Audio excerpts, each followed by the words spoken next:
Good evening, everybody. Hello, hello. Welcome to another episode of Critique Corner with me, Daniel Parker. And me, DB Fastbinder. Yes, Critique Corner, the whatever the heck we feel like talking about show, usually revolving around movie and TV reviews. And yes, if you're returning, welcome back.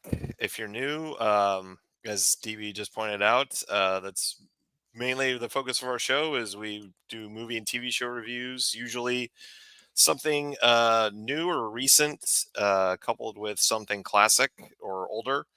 And we've got a pretty good plethora of stuff to talk about. And of course, it is October. We're a week away from Halloween, so we do have some uh, thrilling reviews to talk about. So Uh, Add a bit of spoopiness. yes. Um, Uh, yeah. oh, go ahead. I was just gonna say. Normally, we do box office talk, but once again this week, not really a whole lot to say about in that area. Yeah, it was like, a couple of horror movies came out and they're doing pretty decent, but still box office kind of depressed. So, and I don't have any bead on what the box office is doing right now, so I don't even want to throw out a prediction for the new Venom movie. So we'll probably just report in next week about how it did and why we think it did what it did. Indeed, yes. So we'll go ahead and get into our first review, which is Russell Crowe being a really bad guy. Yeah, so this is a movie I hadn't heard of before that just arrived. I believe it just arrived on Netflix. I think it did, yeah, like in the last couple of weeks. Yeah. No. So this movie has a couple of interesting distinctions. It is one of the first wide releases that came out in 2020 in the midst of the various movie theater closures. Yeah, yeah, and kind of makes sense that they would release this one because I don't think they spent very much money on it. Relatively inexpensive. I mean, Yeah. I'm going to guess that most of their budget was Crow himself. Yes, and the various meals he was probably having to eat to keep that physique going. All right, wouldn't it be cheaper just to, give me a fat suit? Yeah. No, we rented this diner. You're going to have another stack of flapjacks. Oh.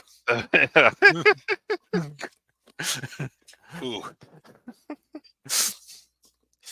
Yeah. I was thinking that the whole time I was watching it because I said, wait, does Russell Crowe have is he that usually that heavy? I think he has gotten that heavy in the last 5 to 10 years. Yeah, the gladiator days are long behind him. Yes, indeed. Yeah. But so I would say that I found this one fairly entertaining. Yeah. We were talking before the show. The plot is basically it's a lifetime made for TV movie with a slightly bigger budget and a big name star attached to it. Yeah. Which, mind you, that big star is the reason anybody would consider watching this, True. just Yeah. on its own merits. So Yeah. money well spent, I guess. Yeah. And yeah, it's a pretty straightforward movie. There's not a whole lot of surprises. You're not going to get any Ryan Johnson subverting expectations here. No, what's kind of funny is that uh, I've encountered this a couple times in the last few weeks, though I forget what other movie I was kind of half critiquing for this. Yeah. This movie definitely believes in setup and payoff, but they're like pretty blatant. Yeah. Yeah. And hey, Arco Sloth, good to see you as Hey, always. man. Yeah. So, Um, so basic premise of this movie is you have an unhinged man who you don't really find out much about him. In fact, on IMDb, Russell Crowe's character is just called Man, Man, yeah. which I think is meant to emphasize the fact that anybody could end up like this. Um, Yes. Yeah. uh, and the opening scene is him. I forget. Does he pop the pills or does he not pop the pills? Oh, I can't remember. I, I think he did. yeah, yeah. So yeah, it's late at night. He's sitting out front of a house. And he looks like he's trying to rev himself up for something. And he proceeds to pop some pills, go inside, like break into a house with an axe, Hammer. hammer, excuse me, and proceeds to murder two people and then burn the house down. Yeah. That's how our movie starts. Yes. Yeah. And then we have a nice little opening credit scene with a montage of like newsreel footage about how the world's just going to hell. Right. Uh, Which is funny that this came out in 2020 because it kind of predicted the summer of love. yes. But Uh, uh, and yeah. I can kind of tell where they were saving some money on this movie, or more where they're trying to pad it out a bit, because this thing is just about exactly 90 minutes, as memory serves. Yeah. I think dead at 90 minutes. Yeah. Yeah. And It definitely felt that way. Yeah. they hit it in part by having this long ass scene at the start of the stock footage and kind of very repetitive news reports about how people are becoming unhinged and we're all so atomized and the right moment of stress can push someone over the edge and then things get violent, yada yada yada. Yes. Yeah. And then we meet Rachel, who Uh, is a No last name in the script, apparently. Nobody has a last name yeah. of the Yeah. main cast. Yeah, and she's a young mother who's going through a divorce, and she's she's kind of having she's very Disordered? Would that be a disordered. good word Yeah, for it? yes, disordered. Yeah, disorderly, disorganized. She oversleeps, which causes her son to be late for school. And I now I is she is she staying at her brother's house, or is that her house and her brother's staying with her? That's her house, and her layabout useless brother is staying with her and his Okay. girlfriend. Okay. That's all right. Um, yeah, and so on their drive to on her drive to take her son to school, uh, she has an encounter with Russell Crowe. He's just kind of sitting at a green light. She honks her horn at him, which He's right. He's just zoned out because you yeah. get the impression he didn't sleep a wink after the night before. Oh, oh, I'm sure he didn't. Yeah. Um, and so he doesn't move. So then, she drives around him, and but he didn't take too well to that. So then he uh, kind of comes up to her and says, you're supposed to just give me a courtesy tap, just a couple of little taps on the horn. Right. Like, Uh, yeah, yeah. I think he's like, I believe he even kind of apologized a little bit. Then really gets incensed when she doesn't apologize in return. Yeah. Yeah, and that's when the proverbial excrement hits the fan, and he just decides to make her life a living hell. Like, yeah, yeah, because you get the impression that the person, like, well, that the person, one of the people he murdered was his ex-wife. Yeah. You get the impression the other one is her new husband slash boyfriend. Yes. Yeah. Um, and he's almost kind of a caricature of a certain type of embittered divorcee. Yeah. Yeah. Because the scene we're looking at in the picture here, that's Rachel's friend, and his name escapes me. But he's also her divorce attorney. And once he finds out that he's a divorce attorney, he Uh, does bad things to him. it's like, oh, I bet you bled a lot of good men dry. Yeah. Yeah. Definitely the type of guy to like those red pill channels, Yes. Uh, yeah, or even and start one. yeah. Um, but yeah, and of course, the whole reason he's able to figure out everything about her life is because while she's in the gas station filling up her car, he gets into her car and steals her phone, which she didn't have a password on.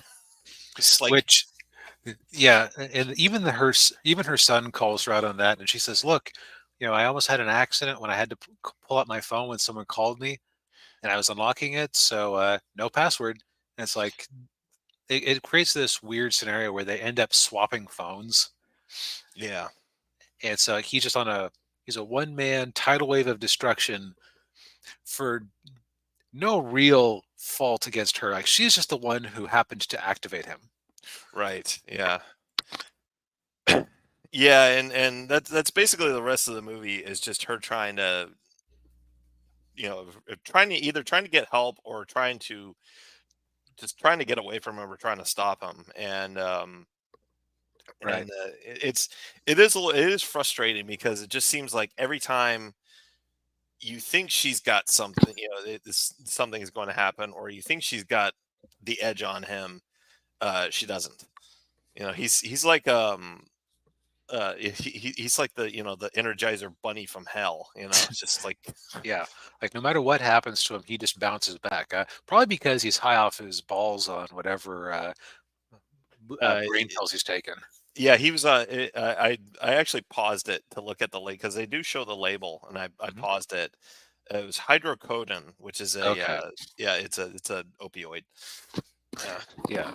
So it explains why he was able to stay energetic for so long, able to shrug off some injuries and keep going at full tilt. yeah, yeah, I don't think we necessarily need to go over all the ins and outs. What I'll just say is that yeah, a lot of like again, setup and payoff, but it's very predictable setup and payoff. yeah, And they even pay off things that seemed weird to start with, like the son is talking about a thing he was doing in Fortnite with a strategy, yeah. which I've never played Fortnite, so that I didn't understand a lick of that. I didn't And either. and then the mom applies the lesson to their actual situation, and she calls out that moment. And I think that's the thing is that the movie isn't like the movie doesn't necessarily assume you're all that smart. Right. Yeah. By which I mean like they kept hammering that point in that during the opening sequence with the stock footage. Society is crumbling. People are on edge. Da da da da da. Yeah. Um, every payout or every setup is way set up in advance, and they call very special attention to it. And when they're paying it off, they often will remind you, "Oh, hey, this is just like earlier with da da da da da da." Da." Yeah. Yeah. To quote George Lucas, it's like poetry. They rhyme. Yes. Um, so I would say this isn't a wonderful movie, but Russell Crowe carries this thing. Oh, he does. Yeah. He brings the menace. He brings the gravitas. You never sympathize with him, but you Yeah. never really understand him. But you get that he is going to keep doing this, and you definitely believe the threat he poses. Yes. Yeah. And he makes it clear, and pretty early on that he's not afraid to die, and he's not afraid to take as many people with him as he can. Yep. I'll also say that while some of the things he does are a little bit odd, I don't think there's anything that he does that wouldn't actually work if you could pull it off. Yeah. Or if you like had things go right for you, I should say. Yeah. Yeah. Um, it's just that, how to put it, um, it's like if you're watching a fight scene, it's like, okay, I can believe that this person could fight off a fighter, right? Yeah. An enemy with the methods he's using. But fighting off 15 of them in a row while everyone else stands around, okay, like you are setting things up very specifically so that he wins. Yeah. But I would say overall, mild recommend if you're in the mood for a simple thriller. Yeah. Might be a good Netflix movie to turn on and just have in the background and look back up again whenever Russell Crowe is on the screen. Yeah. Yeah. Because the other actors and actresses, yeah, your earlier analogy of this being a TV movie, very on point. Yeah. Yeah. Yeah, Although, yeah, definitely mild recommend for me too. yeah, Yeah.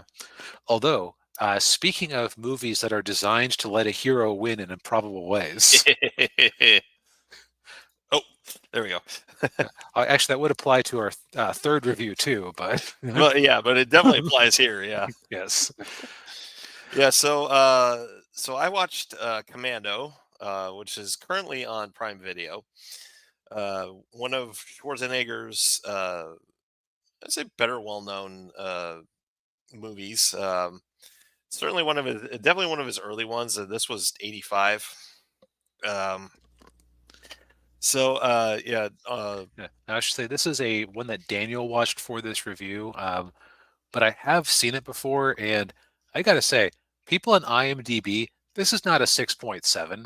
Come on, Yeah. Come on. this is way more enjoyable than that. Yes. Yeah. Yeah. So Schwarzenegger plays John Matrix. Totally not John Rambo.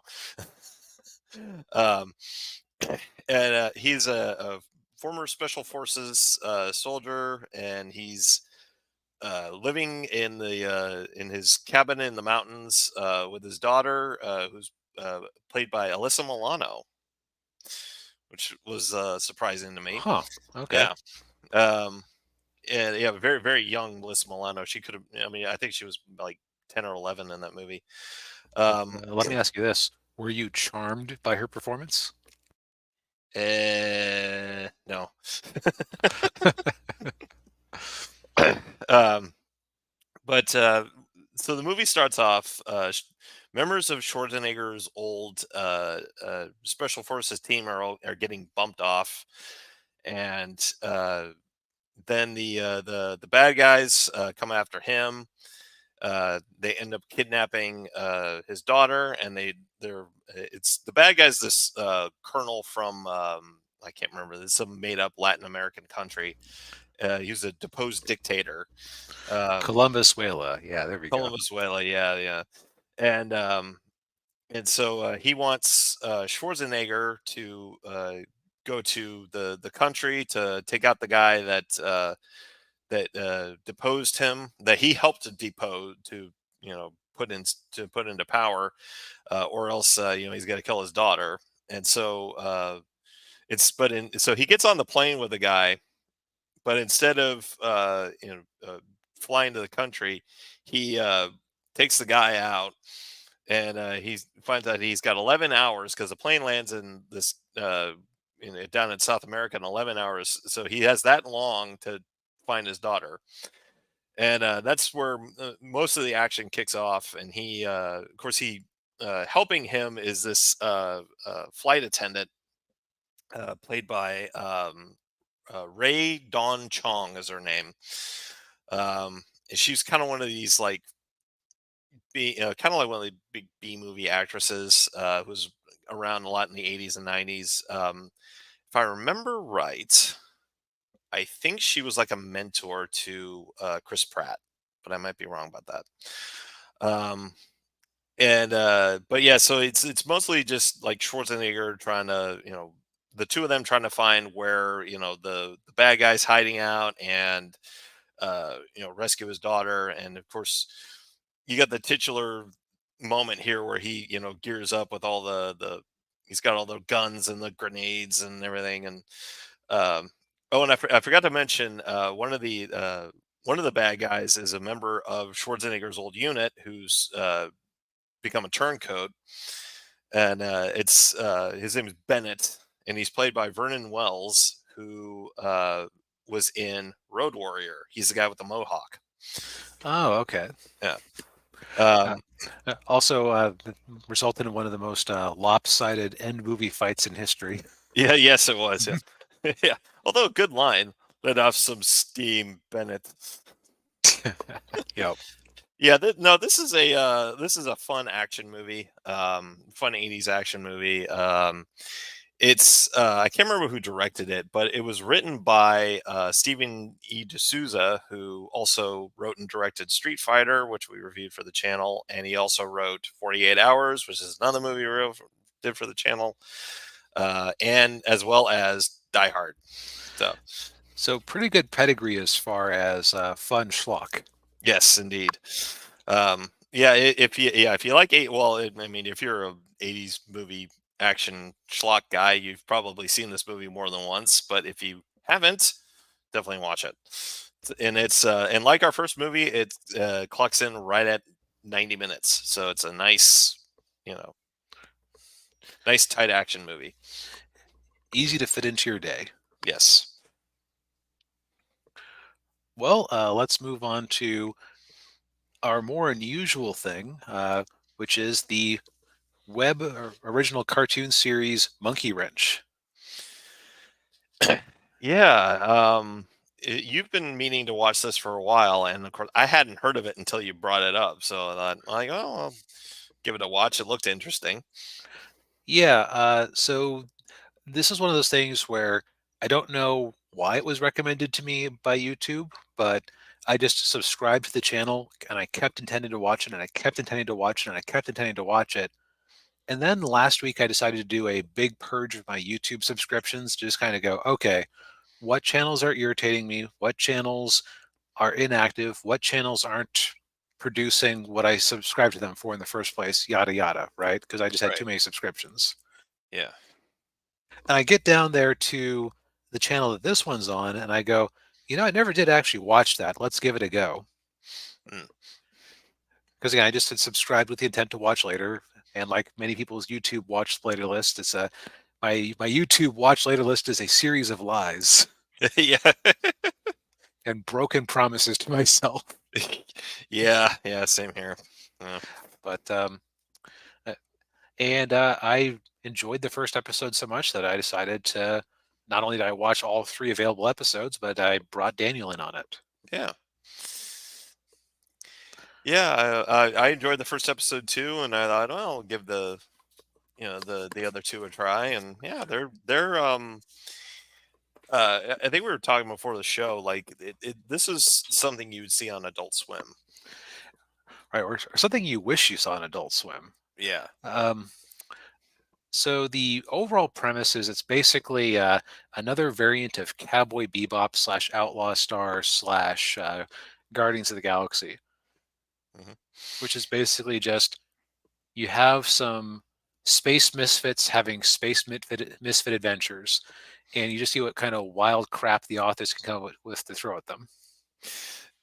Yeah, and our two main cast of characters, we've got Sanchez, he's the guy on the right Or left. or left, sorry. Yeah, he's the definitely more comedic element of the show.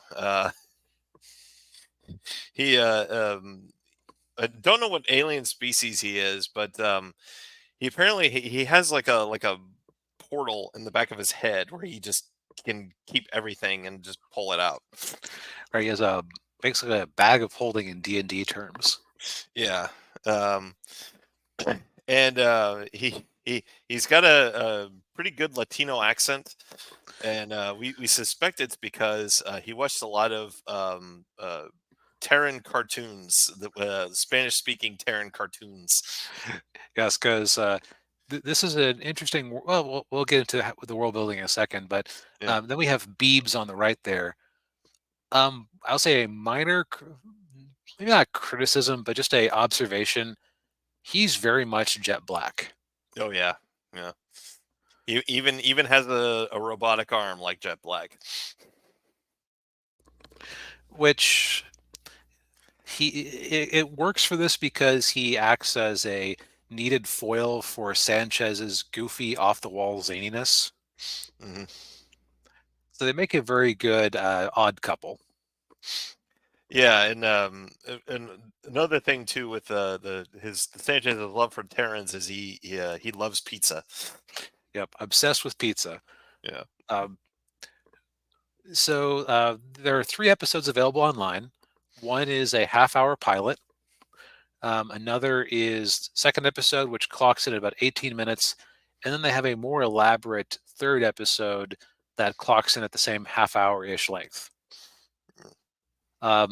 So pretty short to watch the entire filmography, and based on recent posts from the from the channel, episode 4 may be dropping in the near future. Oh, cool. But a basic the pilot does a good job of introducing you to the setting because Mhm. it's a multi-planetary civilization.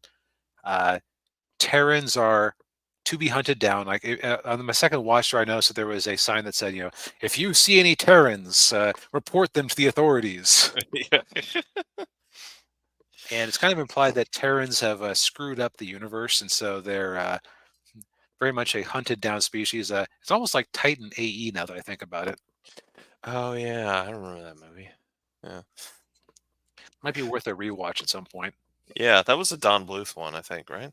Yeah, probably one of his last major theatrical releases. Yeah. Since around that time, the industry was moving over to CGI. Yeah, for better or worse. Yeah, Yeah. yeah.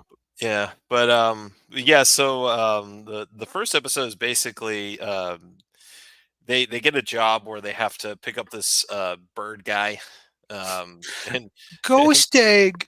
go steak. They're trying to ghost egg me. And they're just like, No. what is he talking about? Yeah, and his credits are good, but he's just an insane bird guy who drives them crazy, and they have to protect him as they go across the galaxy. Yeah, and yeah, there's one scene in particular where he's you know he's actually playing with his action figures, but it looks like he's doing something else. Yes. Yeah.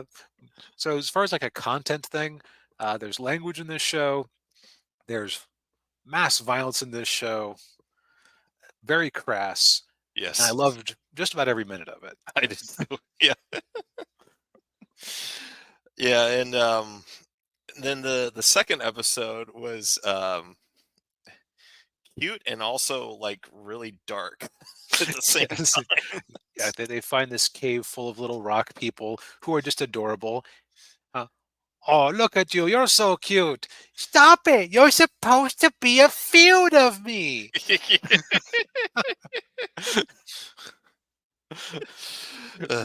Yes, and well, I don't want to spoil it, but yeah, yeah. Yeah, no. Uh, and what I'll say is the pilot also does a good job of. I feel like if the pilot has one flaw, it might be that they try to establish too many recurring characters. Yeah, yeah, you had like the cats, the two cats who show up again in the third episode, which Yep. they're I think they're pretty good like quasi antagonists for them, Frenemies. frenemies. Yeah. Um, and then you have this the crew of this dinosaur captain woman who I think she has too many side characters, and I wonder if part of it was like maybe the animators had too much fun. Maybe they brought in their friends for it, and they're just like, oh, can I add this background character to the crew? Because there's a Yeah. lot of characters that you see on her ship in one scene that don't really appear again. Yeah. It probably was. Yeah, the some of the animators like, "Oh, I want to put this character in there." Like, "Oh, okay." Yeah, which that isn't a surprising thing because outside of being pretty humorous and actually having a couple of nice character moments, especially in the third episode, that I was actually like, oh, that's kind of touching. Yeah. Uh, I think this is definitely an animation first project, by which I mean the first question I think they have is this going to look cool? Mhm. And you can tell that the various animators are just having a blast with it because characters almost never stand still. Yeah, Like, they're always there was always motion. Yeah. especially like and I know it's not just one animator, so it's a whole team of them. It's like different animators seem to have different, like mildly different styles. Like they still look like they belong in the same universe, but I think I can see the different touches that different ones are bringing to the table. Yeah. The other thing that nice little touch when you're talking about motion, things characters always moving is their ship doesn't have artificial gravity in it, so like their hair and everything is always floating around. Right, and they have magnetic boots that they have to use to get around. Yeah. Which just well, first off, that's going to be awful for your bone density. So get that fixed, guys. Yeah. But also, it's just a neat, unique touch that makes everything look different. Yeah. So would I recommend it? Heck yeah. Oh yeah. Yeah. It, Yeah. it costs you nothing. It's free on YouTube. There's 3 episodes with the fourth on the way. Uh, if I mean, from my opinion, we would live in a more just universe if this was the one that had just gotten a Netflix deal instead of Amazing Digital Circus, or if Amazon Prime had picked this up instead of Has Been Hotel. Mm. Now, what I will now, I could see the creator of this coming and finding our review because it seems like this thing is like the first episode has 1 million views. Yeah. So it's not like it's completely underground, but it's not getting mainstream attention, Right. Yeah. is how I'll put it. And he actually did some work for Has Been Hotel on according to his IMDb page. So if you see this, I'm not dissing Has Been Hotel. I'm just saying this is much more my speed than Has Been Hotel. Yeah. Yeah. I wish that this was the one that had obsessive amounts of fan art and theory videos and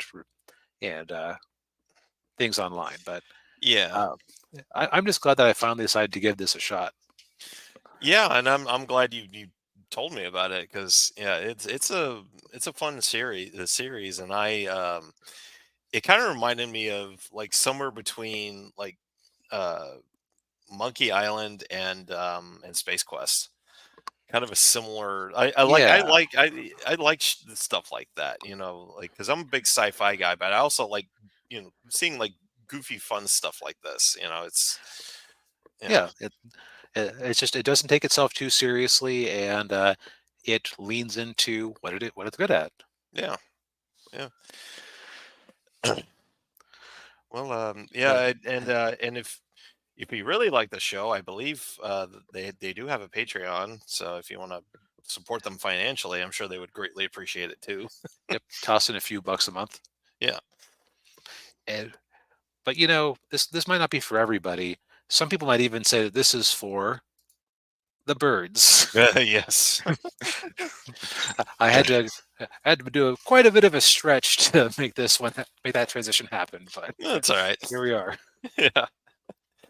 Yes. So for our classic movie review, of course, being October, you know, spooky, scary time. We watched the Alfred Hitchcock classic, The Birds, which I had never seen all the way through. I'd only seen parts of it. Um, But having watched The Simpsons avidly for many years, yeah.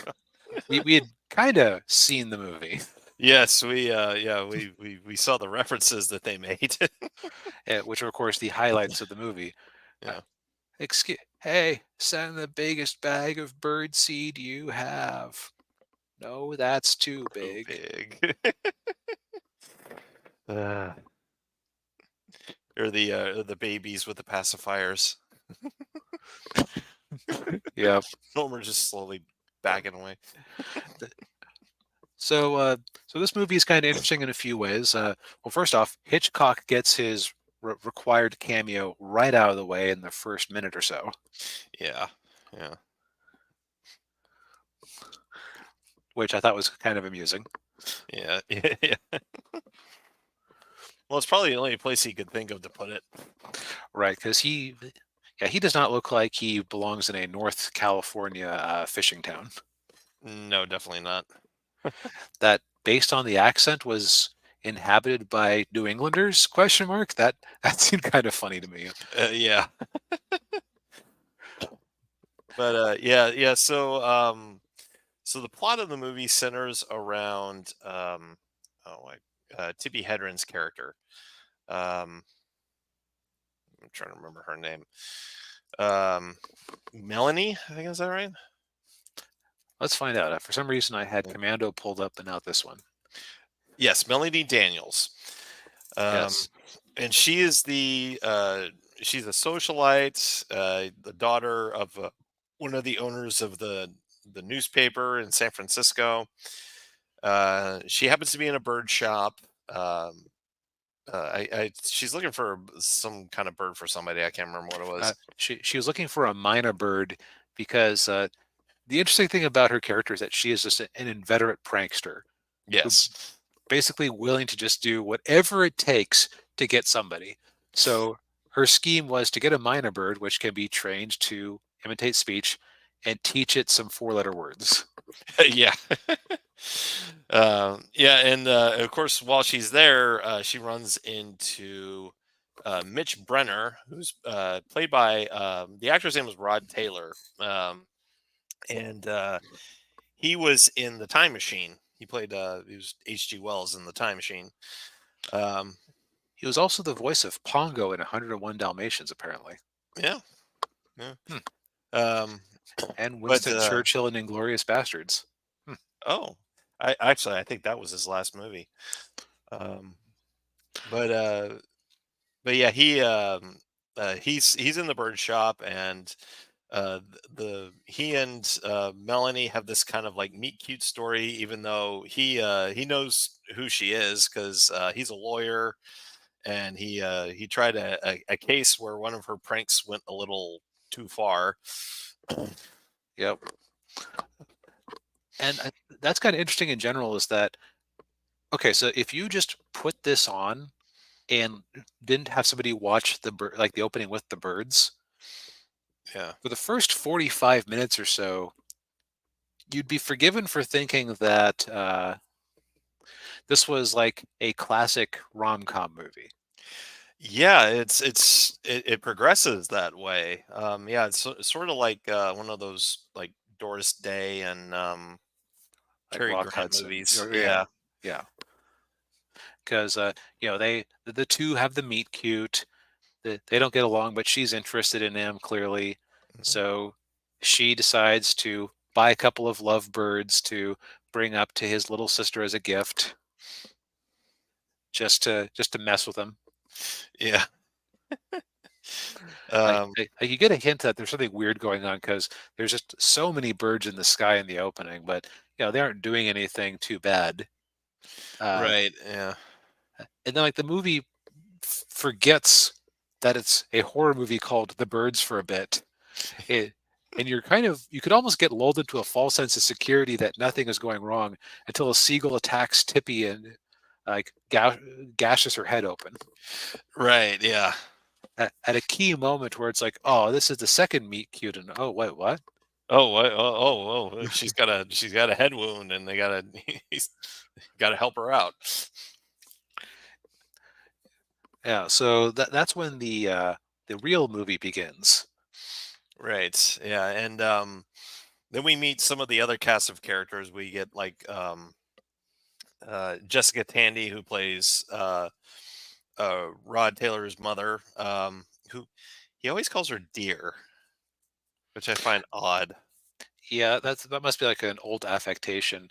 Yeah, Also, might be th- uh, between this and Psycho. I wonder if Hitchcock kind of had a thing for mama's boys, or like portraying mama's boys.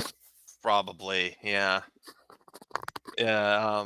And then we also have his younger sister. Trying to remember her, Kathy, who's played by Veronica Cartwright. Most people will remember her from Alien. She was the other female crew member in that movie. Mhm. Um, and we also had the school teacher. So Tippy's staying with the school teacher. I'm trying to remember Annie, who's played by Suzanne Plachette, who most people will remember her from. She was Bob Newhart's wife on the Bob Newhart Show. Oh, okay. Yeah, Oh, she also did English voice in Spirited Away yeah, and Lion King 2, Simba's Pride. Yeah, and and you can probably tell she was a very heavy smoker.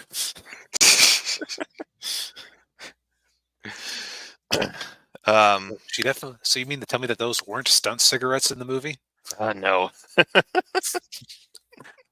Yeah. So there's a general ratcheting up of tension as there are more and more strange bird-centric events in this town.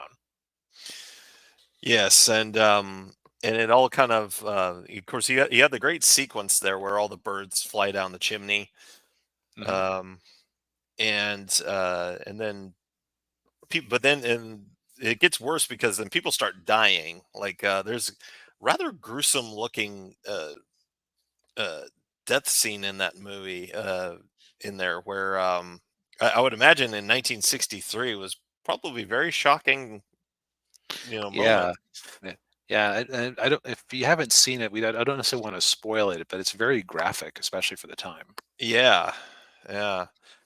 Um, and yeah, it all kind of just culminates where you have the massive bird attack in the middle of the day, and like they attack the school kids and they attack the people in the town. Um, you know, things blow up and it's just general mayhem, and it kind of turns into a bit of a disaster movie, actually. Yeah, like and disaster movie with almost the trappings of a zombie movie in the sense of they're at one point they're stuck in the house and they have to try to barricade the birds out. Yeah. um but yeah, it's a uh I know some people will probably think the effects kind of look really goofy and stupid, but you have to remember, and this was 1963, and I would say the effects look pretty darn good for the time. Yeah, there's a couple of moments where they do some green screen with with the gulls and crows where there's like obvious clipping because Yeah, 1960s technology. Uh, so that isn't the best. There's some bird, I guess we would call them puppets, animatronics yeah, that uh, don't necessarily look the best, but again, 1960s. yeah, But there were just so many scenes where I just found myself wondering, how the heck did they pull that off? yeah, yeah. Like all the scenes where all the birds are just all the different flocks are congregated everywhere because you had like a couple of hundred different birds, like crows and gulls, and Yeah. just kind of they're perched on a jungle gym or they're perched on the house or walking around and like, well. Hmm. Yeah. Like, how did they get all those crows to congregate on the school jungle gym? Yeah, yeah, So it's just, I really want to look up a documentary about how this was made. I also have a suspicion that this predates the no animals were harmed in the making of this movie, which happened, I yeah. believe, after Heaven's Gate, where a horse was dynamited for one scene. Yes, yeah, yeah. So There were no ASPCA people on site for this movie, I would guess. I suspect that after the birds flew down the chimney, like a bunch of little songbirds, I don't think they had to like find fake dead birds after that scene. No. But that's just a suspicion, and that is kind of the nice thing about movies from the analog days, because like nowadays, if I watched this movie, I would just go, "Oh, okay, they use CGI." Yeah, yeah. Or whatever they used with Birdemic. Well, okay, look, Birdemic is first off, Birdemic is a national treasure. I, look, fellas, if that man could come out with Birdemic and put it onto DVD with a straight face, there's nothing you can't do. Fair point. But yeah, no, you're right. Like basically, Birdemic is what a half-assed version of the birds looks like with 2000s green screen tech. Right. Yeah. What's also interesting is that they don't really tell you exactly what happened to make the birds flip out. No, yeah, it's a mystery. Yeah, yeah, unlike Birdemic where like it's global warming. Yeah, you never find out what it is. Yeah, they have some speculation that it's like related to lights in towns or something like that. Mm. Yeah, there's an old lady that shows up who's a ornithologist, and yeah, I got the impression she was more just a way to up her own butt bird watcher. or yeah, yeah, that's probably likely. Let's see here. The other thing is like, okay, so Alfred Hitchcock knew how to set up a scene. Oh yeah, yeah, Like even the meet cute scene at the bird shop, there were interesting camera angles all over the place. yeah, But at first, like, okay, this is he could have made himself a good rom com if he felt like it. And then you get to some of the bird attack scenes, and even as dated as some of the effects are, they are haunting. yeah, They managed to make the sight of a bunch of crows and gulls hanging around actually ominous and terrifying. yeah. Yeah, there's that scene when Rod Taylor when he's walking outside and he's walking around them and it's just like, "Ugh." Yeah, it's like, oh no, what's going to happen now? Yeah, yeah, they all just gonna attack him at once. Yeah, but so yeah, I would give this a strong recommend. It is pretty terrifying. Yes, yeah, Also, from this poster I found online, you can see back in the days when they didn't, and they must have just been showing this thing back to back. Please do not see the end first. See it from the beginning. yeah, they must have, yeah, Eh, yeah, Just it wondering will how common that was. probably very common, yeah.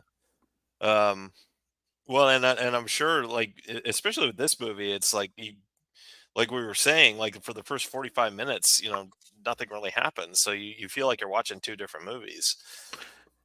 Yep. The Mm. benefit of doing it this way is that because the characters are so well drawn and established, Hmm. and you do see like the romantic relationship developing between the two leads, it makes some of the stuff that happens even more horrific. Yeah. Yeah. It actually gets you invested in the characters. This isn't like a Jason movie where it's like, okay, come on, come on.